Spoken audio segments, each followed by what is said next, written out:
ስድስተኛው የፌዴራል ህዝብ ተወካዮች ምክር ቤትና የፌዴሬሽን ምክር ቤት 5ኛ ዓመት የሥራ ዘመን መክፈቻ ስነ ስርዓት ሰኞ መስከረም 26 ቀን 2018 ዓ.ም ይካሄዳል። 5ኛ ዓመት የሥራ ዘመን የመክፈቻ ስነ ስርዓትም ፕሬዝዳንት ታዬ አጽቀሥላሴ በተገኙበት በመጪው ሰኞ ከቀኑ 8 ሰዓት ጀምሮ ይካሄዳል። ፕሬዝዳንት ታዬ ለሁለቱ ምክር ቤቶች ዓመታዊ ስራቸውን እንደጀመሩ በማብሰር የፌዴራል መንግስቱን ዓመታዊ እቅድ የሚያቀርቡ ይሆናል።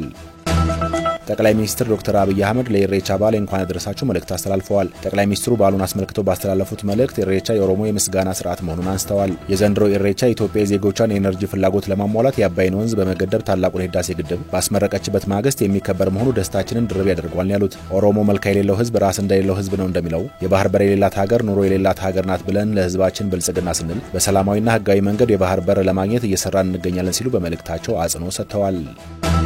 መንግስት ቃልን በተግባር በመግለጽ የኢትዮጵያን የማንሰራራት ጉዞ እያሳካ ነው አለ የመንግስት ኮሚኒኬሽን አገልግሎት በመልእክቱ መንግስት ከለውጡ እውን መሆን ጀምሮ የገባቸውን ቃሎች እየፈጸመ ኢትዮጵያን ወደሚገባ ከፍታ ለማውጣት የብልጽግና ጉዞዋን እያሳመረ ቀጥሏል ያለው የኢትዮጵያን የማንሰራራት ጉዞ የሚያፋጥኑ እንደ ተፈጥሮ ጋዝ ማምረቻ ያሉ ግዙፍ ፕሮጀክቶች ተመረቁ። ከተመረቀው በብዙ እጥፍ ፕሮጀክት ተበሰረ። የነዳጅ ማጣሪያ ፋብሪካና የአፈር ማዳበሪያ ፋብሪካ ፕሮጀክት ግንባታ መጀመሩን አገልግሎቱ ወቁ ብሏል።